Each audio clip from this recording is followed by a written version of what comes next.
পূর্ব ঘোষণা অনুযায়ী ভ্যাট কমানো সহ ৬ দাবিতে বৃহস্পতিবার সকাল থেকে এলপি গ্যাস উত্তোলন, সরবরাহ, বিক্রি বন্ধ থাকে। এতে সারা দেশে মারাত্মক প্রভাব পড়ে। চট্টগ্রামে সকাল থেকেই দেখা যায় কোনো কোনো ডিলারের কাছে নেই সরবরাহ করার মতো সিলিন্ডার, আর কিছু পয়েন্টে খালি পড়ে আছে হাজার হাজার সিলিন্ডার।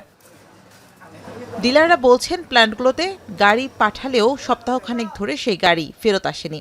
আমদানি কমায় চট্টগ্রামের ৫ থেকে ৬টি কারখানায় নেই গ্যাস। হাতে গোনা ২-১টি কারখানা সরবরাহ করলেও তার চাহিদার ২০ থেকে ৩০%। বাজারে ১২ কেজির সিলিন্ডার বিক্রি হচ্ছে ১৫০০ থেকে ১৬০০ টাকায়। পুরোটাই ক্রাইসিস যাচ্ছে গত মাসটা, কিন্তু বেশি হয়েছে আপনার বুধবার থেকে গ্যাস পাচ্ছি না আমরা টোটালি। আমাদের বর্তমানে গোডাউনে কোনো গ্যাস নাই, যার কারণে আমরা মার্কেটে কোনো সাপ্লাই দিতে পারছি না। বিভিন্ন কোম্পানিতে আমাদের গাড়ি বসানো আছে। প্রত্যেকদিন অনেক কল আসতেছে, এমনি ওরা গ্যাস না পেয়ে সরাসরি ভোক্তা পর্যায়ে না পেয়ে ওরা আমাদের ডিলার পয়েন্টে চলে আসতেছে, কিন্তু গ্যাস সংকটের কারণে আমরা ওদেরকে দিতে পারতেছি না। স্ট্রবেরি সুপার ডটেড ও ক্লাসিক ভ্যারিয়েন্টে সেনসেশন জাগুক শিহরণ। অন্য জায়গায় দেখছিলাম ১৮০০ টাকা বলতেছে, এখানে ১৭০০ টাকা বলতেছে, তারপরে গ্যাস নাই।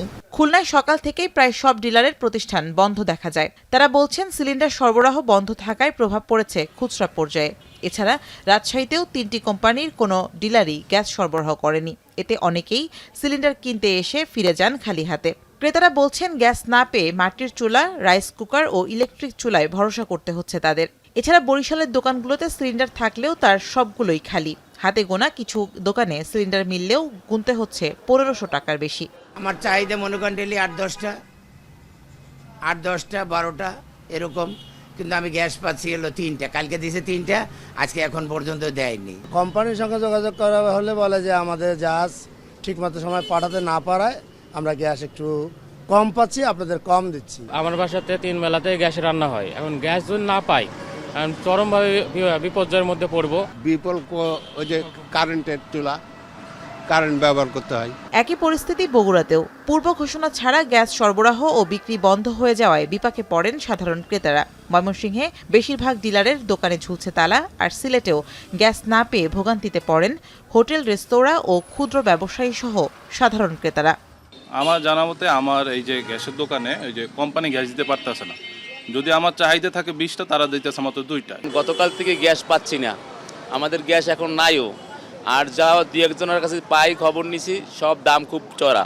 কোম্পানি বুঝ দিতেছে, কোম্পানি মাল দেয়, সাপ্লাই দেয় মনে করেন 2-1টা, তার জন্য গ্যাসের রেট বেশি, এর জন্য আমরা গ্যাস রাখিও না, কারোর কাছে গ্যাস বিক্রিও করি না। বৃহস্পতিবারে বন্ধ, শুক্রবারে তো এমনি বন্ধ, শনিবারে এসে বলে বোতল প্রতি 100 টাকা বেশি, 50 টাকা বেশি, হলে নেন না হলে না নেন। শামীমা রহমান শাম্মী, এখন।